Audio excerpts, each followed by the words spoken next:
Good morning student, standard 8 subject maths chapter number 4 એમાં આપણે પ્રાયોગિક ભૂમિતિ વિશે અભ્યાસ કરવાનો છે. સ્વાધ્યાય 4.4 વિડીયો નંબર 3.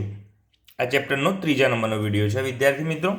બીજા નંબરના વિડીયો સુધી આપણે ચતુષ્કોણના અલગ અલગ 3 પ્રકારે, જેમ કે સૌ પ્રથમ જ્યારે 4.1ની વાત કરીએ તો 4.1માં વિદ્યાર્થી મિત્રો તમને ચતુષ્કોણમાં કેવી રીતે વસ્તુઓ આપી હતી તેના વિશે થોડી ચર્ચા કરી લઈએ. કે 4.1માં તમને 2 વિકર્ણો આપેલા હતા અને 4 બાજુના માપ આપેલા હતા. ત્યાર પછી વિદ્યાર્થી મિત્રો આગળ જતા 3 બાજુના માપ આપેલા હતા અને 2 વિકર્ણોના માપ આપ્યા. સૌપ્રથમ એક જ વિકર્ણોનું માપ આપતા હતા, ત્યારે સ્વાધ્યાય 4.2માં 2 વિકર્ણોનું માપ આપ્યા. પછી એક પદ્ધતિ બીજી બદલાઈ કે સમબાજુ ચતુષ્કોણમાં ફક્ત અને ફક્ત 2 વિકર્ણો આપ્યા હતા. સમબાજુ ચતુષ્કોણમાં એની એક પદ્ધતિ આવી ચતુષ્કોણ રચવાની. ત્યાર પછી 3 ખૂણાઓ અને 2 બાજુના માપ આપવાના શરૂ કર્યા હતા. તો આ રીતે અલગ અલગ માપ આપીને આપણે ચતુષ્કોણ રચતા શીખ્યા. હવે આપણે વિદ્યાર્થી મિત્રો ઓનલી ફોર 2 ખૂણા આપ્યા છે અને 3 બાજુઓ આપ્યા છે. આના પરથી આ નીચેવાળો આપણે શીખીશું. આ તમે હોમવર્કમાં કરશો. ખ્યાલ આવી ગયો? આમાં ઇઝી ખૂણા છે 60 અને 90. આમાં પણ ઇઝી જ છે વિદ્યાર્થી મિત્રો, પણ 75 કેવી રીતે રચાશે એ આપણે અહીંયા જોઈશું. આગળ હંમેશા 75નો ખૂણો રચવા માટે 60 અને 90નો ખૂણો તમને આવડી જાય વિદ્યાર્થી મિત્રો, તો તમને 75નો ખૂણો ઇઝીલી તમને ફાવી જશે. ખ્યાલ આવે વિદ્યાર્થી મિત્રો? ઇઝીલી તમે એને દોરી શકશો, રચી શકશો. અને રચના મુદ્દા સાથે સાથે બોલતો રહીશ એ પ્રમાણે તમારે લખવાના રહેશે. તો સૌ પ્રથમ વિદ્યાર્થી મિત્રો અહીંયા નીચેનો બેઝ 3.5 સેન્ટીમીટરનો TR. તો આપણે પહેલા વિદ્યાર્થી મિત્રો હંમેશા શું કરીએ છીએ? બેઝ રેખાખંડ દોરી દઈએ છીએ. તો અહીંયા આપણે 3.5 સેન્ટીમીટરનો રેખાખંડ દોરી દઈશું.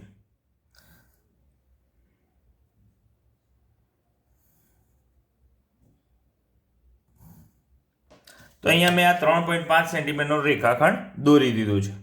હવે વિદ્યાર્થી મિત્રો નામ આપી દઈશું.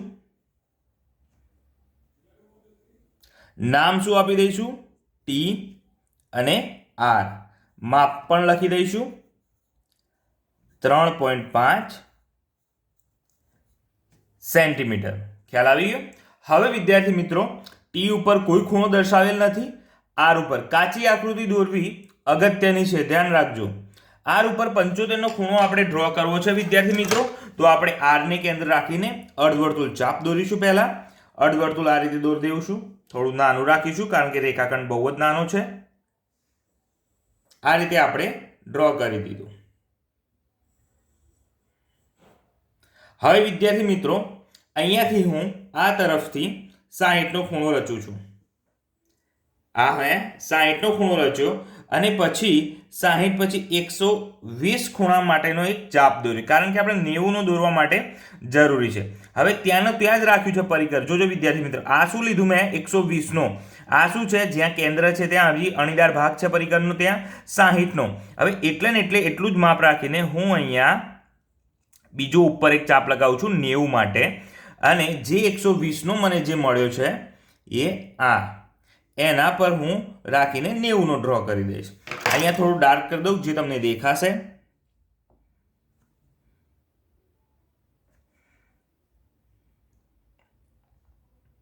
આ રીતે. તો આ છે આપણો 90નો ખૂણાનો ચાપ, આ 60 અને આ 120. તો આપણે 90ની થોડી આછી લાઈન જોઈએ છે વિદ્યાર્થી મિત્રો.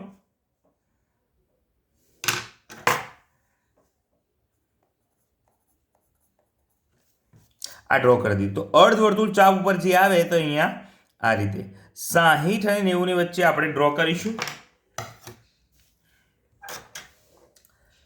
અર્ધવર્તુળ ચાપમાં હવે તમે કોઈ પણ જે ચાપની માપ રાખો એનું એ જ રહેવું જોઈએ, બદલાવું જોઈએ નહીં. પરિકર ટાઈટ રહેવું જોઈએ.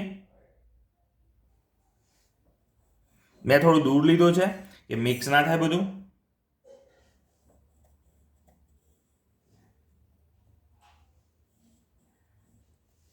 ખ્યાલ આવી ગયો? હવે આપણે આને ડ્રો કરી દઈશું. આપણે હવે વિદ્યાર્થી મિત્રો આ આર અને આ છેદ બિંદુ બંનેને શું કરીશું? જોડી દઈશું, એટલે આપણે આપણો ખૂણો મળી જશે. સીધી રેખા થોડી લાંબી મેં અહીંયા ડ્રો કરી છે. ખ્યાલ આવી ગયો? હવે વિદ્યાર્થી મિત્રો તમે જોઈ શકો છો આર બિંદુથી યુ કેટલું છે? આર બિંદુથી 3 સેન્ટીમીટર છે. તો આપણે 3 સેન્ટીમીટરે અહીંયા આપણે એક નામ તમે કોઈ બી આપી શકો. આ ના સિવાયનું એ નામ આપી દઉં છું હું અહીંયા, કેપિટલ એ, જે આર એ કિરણ કહેવાય. શું કહેવાય? આર એ કિરણ પર 3 સેમીએ આપણે બિંદુ લેવું છે. તો આપણે આ રીતે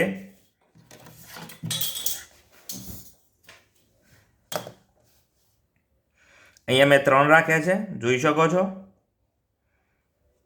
તો અહીંયા રહ્યું આપણું આ બિંદુ મળી ગયું. આપણે અહીંયા વિદ્યાર્થી મિત્રો યુ નામ આપીશું. શું નામ આપીશું? યુ નામ આપીશું. યુ નામ આપ્યા બાદ તમે જોઈ શકો છો યુ પર કેટલા માપનો ખૂણો દર્શાવેલ છે? યુ પર દર્શાવેલ છે 120 માપનો ખૂણો. તો 120 નો ખૂણો અહીંયા રચીશું આપણે.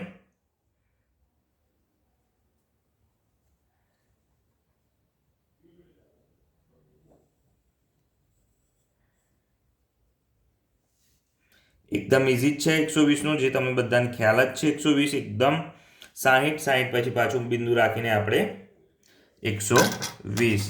હવે આપણે આને એક લાઈન ડ્રો કરી દઈશું. જુઓ આ 100 રેડ બોલ પેનથી અહીંયા ડોટ કરું છું, તમને દેખાશે. આ રહ્યું 100, આ રહ્યું 60 અને 60 પછી આ રહ્યું 120. તો આપણે આ રીતે રેખા આગળ વધારીશું. કિરણ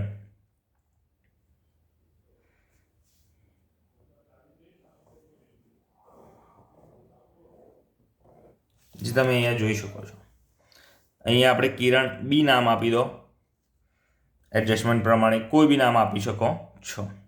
ત્યાર પછી વિદ્યાર્થી મિત્રો અહીંયા આપણે 120 આટલું પૂર્ણ થયું.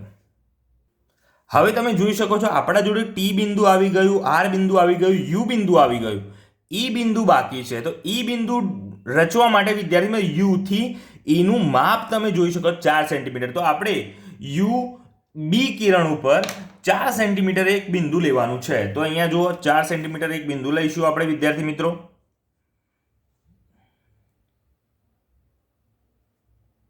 એક્ઝેક્ટ 4 ઉપર રાખવાનું ને અહીંયા આપણે બિંદુનું નામ આપી દઈશું ઈ, અને આ કિરણનું નામ યુ બી. ખ્યાલ આવી ગયો? કિરણનું નામ યુબી છે, પણ યુબી કિરણ ઉપર એક બિંદુ 4 સેન્ટીમીટરે લીધેલ છે. ફરીથી રચના મુદ્દા દોરાઈ જાય એટલે ફરીથી બોલીશ. હવે આપણા ઈ બિંદુ અને ટી બિંદુને જોડી દો.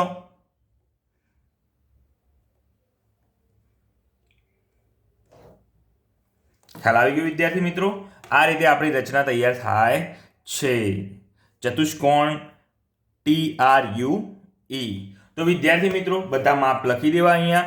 ફરીથી એકવાર રચનાના મુદ્દા વિશે ચર્ચા કરીએ. સૌપ્રથમ પહેલો મુદ્દો શું કહ્યું હતું કે 3.5 સેમીનો રેખાખંડ TR રચો. બીજો મુદ્દો આરને કેન્દ્ર રાખીને ત્યાં 75 અંશનો ખૂણો રચો. ત્યાર પછી વિદ્યાર્થી મિત્રો 75 નો ખૂણો રચતો જે કિરણ આપણે આર એ ડ્રો કર્યું એ આર એ રચ્યા બાદ આર એ કિરણ ઉપર 3 સેમીએ એક બિંદુ લો યુ. તો 3 સેમી આપણે એક બિંદુ યુ લઈ લીધું. યુને કેન્દ્ર રાખીને એવું કિરણ દોરો યુબી કે જેથી યુ આગળ કેટલો ખૂણો થાય? 120 ખૂણો થાય. તેવું 120 નો ખૂણો રચ્યો. ત્યાર પછીનો મુદ્દો થશે કે યુથી યુબી કિરણ ઉપર 4 સેન્ટીમીટર ઈ બિંદુ લેતા, ઈ બિંદુ અને ટી ને જોડતા. તો અહીં આપણો રેખાખંડ ઈ ટી રચાય છે અને આપણો ચતુષ્કોણ તૈયાર થાય છે. તો એકદમ સિમ્પલ રચના છે વિદ્યાર્થી મિત્રો. આના જેવી જ ઉપરવાળી છે, તમારે હોમવર્કમાં કરવાની રહેશે. તો વિદ્યાર્થી મિત્રો અહીંયા તમે જોઈ શકો છો કે સ્વાધ્યાય 4.5માં પહેલી રચના, બીજી રચના, ત્રીજી રચના સેમ આપણે જે શીખી ગયા જેટલી રચનાઓ એટલી રચનામાંથી જ આ રીતો છે. ફક્ત ચોથા નંબરનો દાખલો થોડો અલગ પડતો હતો, એ હું તમને અહીંયા સમજાવી દઉં. એમાં પણ વિદ્યાર્થી મિત્રો આપણે કોઈ પ્રકારનું રચના નથી રચવાની, એક જવાબ આપવાનો છે. પ્રશ્ન શું છે એ જોઈએ પહેલા. સમાંતર બાજુ ચતુષ્કોણ OKAY રચો, જ્યાં OK is equal to 5.5 centimetre અને KA is equal to 4.2 centimetre હોય.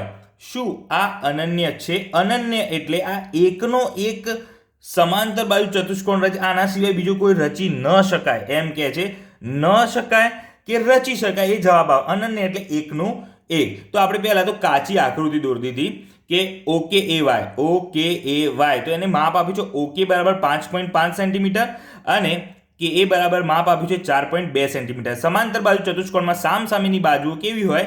સમાન હોય. એટલે અહીંયા 4.2 હોય તો અહીંયા કેટલું થાય? YO બરાબર 4.2 સેન્ટીમીટર. અને અહીંયા વિદ્યાર્થી મિત્રો 5.5 સેન્ટીમીટર નીચે લખ્યું હતું OK બરાબર, તો અહીંયા કેટલું મળે? સામેની બાજુ 5.5 સેન્ટીમીટર મળે. એટલે જ વિદ્યાર્થી મિત્રો અહીંયા તમે જોઈ શકો છો કે પ્રથમ મુદ્દો, હવે વિચારો, તમે સિમ્પલ વિચારો, શું ચતુષ્કોણ ખાલી બાજુઓથી જ રચાઈ જાય છે? અહીંયા તમને રકમમાં કોઈ ખૂણો આપ્યો છે? નથી આપ્યો. તો વિદ્યાર્થી મિત્રો મતલબ એ થયો કે આ ચતુષ્કોણ જે છે એ બાજુના આટલા 4 ટુકડા આ જે માપના આપ્યા છે લઈ લીધા, બરોબર? તો આ ટુકડાઓને ગમે તેટલા ખૂણાએ હું જોઈન્ટ કરીને ચતુષ્કોણ રચી શકીશ વિદ્યાર્થી મિત્રો, સમાંતર બાજુ ચતુષ્કોણ, કે જે સમાંતર બાજુ ચતુષ્કોણ આ રીતે પણ હોઈ શકે અને બીજો કોઈ સમાંતર બાજુ ચતુષ્કોણ રચવો હોય તો આ રીતે પણ હોઈ શકે, અથવા તો એકદમ આડો પણ તમારે આ રીતે એના એ માપ વડે રચી શકાય છે. કે બંનેમાં ઘણો બધો ફરક છે. ક્યાં ફરક છે? ખૂણાઓમાં. તો એનો મતલબ એ કે જો અહીંયા ખૂણા આપ્યા હોત તો હા આપણે ચોક્કસ કહી શકીએ કે હા આ રીતનું અનન્ય એકનું એક તમે રચી શકો, પણ ખૂણાના માપ નથી આપ્યા એટલા માટે આપણે લખીશું આપેલી બાજુના માપ હોય તેના તે જ પરંતુ જુદા જુદા ખૂણાઓ ધરાવતો ચતુષ્કોણ રચી શકાય છે. મતલબ એક નહીં, આ પોતે એકનો એક નથી, આવા ઘણા બધા અલગ અલગ ખૂણાઓ દ્વારા ચતુષ્કોણ આપણે રચી શકીએ છીએ. જેમ કે અહીંયા હું 60 રાખું તો સામેનો ખૂણો કયો થયો? 60. ખ્યાલ આવી ગયો? તો અહીંયા વિદ્યાર્થી મિત્રો આ 60 થયો તો સામેનો ખૂણો 60 થયો.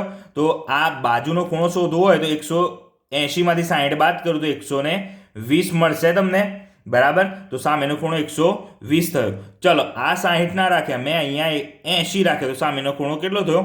80 નો થયો વિદ્યાર્થી મિત્રો. તો મારે આ ખૂણો કેટલાનો થશે? 180 માંથી 80 જાય તો 100 નો થશે. તો તમે જોઈ શકો છો કે ખૂણાઓ બદલાતા જાય છે અને માપ પણ એનું એ બાજુઓનું એનું એ જ માપ છે. તો અલગ અલગ ખૂણાઓ ધરાવતો તે જ માપ વડે જુદા જુદા સમાંતર બાજુ ચતુષ્કોણ રચી શકાય છે. માટે આ જવાબમાં શું આવે છે? ના, આ ચતુષ્કોણ અનન્ય નથી. ખ્યાલ આવી ગયો વિદ્યાર્થી મિત્રો? અહીંયા આપણું પ્રકરણ પૂર્ણ થાય છે. હવે આગળનું પ્રકરણ જોઈશું આગલા વિડીયોમાં. ધ્યાનપૂર્વક આ રચનાઓ પૂર્ણ કરજો. જેટલી વધારે રચનાઓની પ્રેક્ટિસ કરશો, આમાં હોમવર્કમાં થોડા દાખલા વધારે આપ્યા છે રચનાઓમાં, કેમ 1 ના 1 હતા, અને જેટલી વધારે પ્રેક્ટિસ જાતે કરશો એટલું તમને વધારે રચનાઓ આવડશે. મુદ્દાઓ કેવી રીતે લખવા, જેમ જેમ તમે એક એક સ્ટેપ દોરો છો અથવા રચો છો એ જ તમારે નીચે તમારા શબ્દોમાં લખી શકો છો. એવું જરૂરી નથી કે બેઠું સર બોલ્યા છે એ રીતનું લખવું, કે ગાઈડમાં કે અપેક્ષિતમાં કે કોઈ બી અસાઇનમેન્ટમાં તમને આપ્યું છે એ રીતે લખવું. ના, તમારી રીતે તમે કેન્દ્ર કેવી રીતે લીધું છે, કેન્દ્ર લીધા પછી કયું સ્ટેપ લીધું છે એ તમે તમારી રીતે તમારા શબ્દોમાં સારી રીતે લખી શકો છો. એટલે વિદ્યાર્થી મિત્રો ઉતારા ના મારતા અને સારી રીતે પૂર્ણ કરજો. અસ્તુ. જય હિન્દ, જય ભારત.